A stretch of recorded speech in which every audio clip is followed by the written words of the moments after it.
Il y a donc eu un petit regain de tension ces dernières heures au Moyen-Orient. Ce sont les États-Unis qui ont mené des frappes dans le sud de l'Iran. Annalisa Kapeni, le commandement américain parle de légitime défense.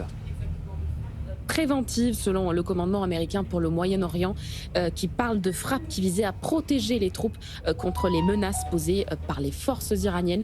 Les États-Unis disent avoir ciblé des sites de lancement de missiles et des embarcations iraniennes qui tentaient de poser des mines.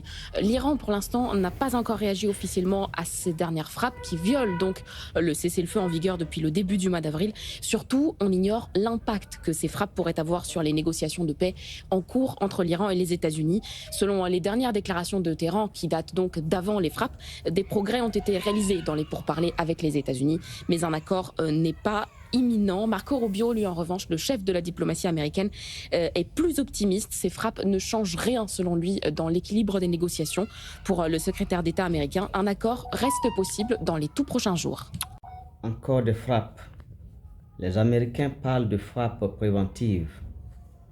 Les Américains parlent de légitime défense. Et si l'Iran se mettait à frapper aussi pour se prévenir, vous voyez que la guerre continuerait.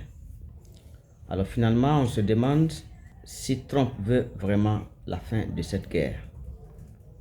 En pleine négociation de paix, Trump se permet de frapper l'Iran pendant qu'ils sont en train de chercher une issue à cette même guerre. Est-ce que réellement les patrons de Trump sont satisfaits? Il se trouve que ceux qui ont porté Trump au pouvoir, peut-être ils ne sont pas encore satisfaits de l'issue de cette guerre. Après tout, cette guerre, ce n'est que du business. Elle n'est pas en train de se mener sur le sol américain. C'est vrai, les Américains, ils perdent des engins de guerre. Ils dépensent de l'argent pour cette guerre. Mais la guerre n'est pas en train de se passer sur leur territoire. C'est plutôt leurs amis du Golfe, les pays du Golfe qui sont en train de payer les frais. C'est leurs pays qui sont détruits par l'Iran, en revanche. C'est eux qui perdent le plus dans cette histoire. Et qui va tirer son épingle du jeu de cette guerre? Ce sont les Américains, bien sûr.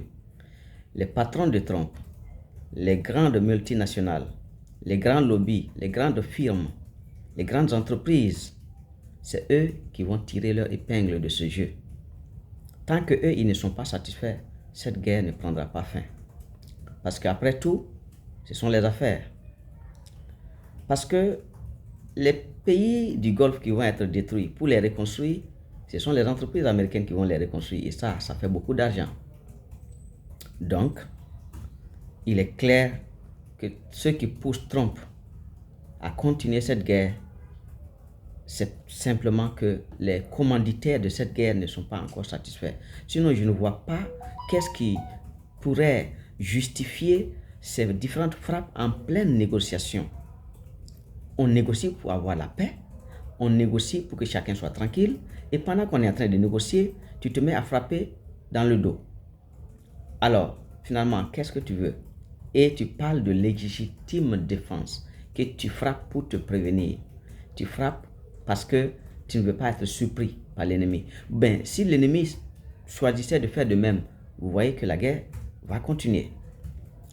Alors, on ne sait pas ce qui nous réserve demain, mais nous souhaitons que les négociations qui sont en cours puissent vraiment déboucher à des accords qui vont vraiment nous faire sortir de cette guerre une bonne fois pour toutes. Merci à chacun d'entre vous d'avoir suivi avec moi cet épisode. Je reviens plus tard pour d'autres informations. Be strong.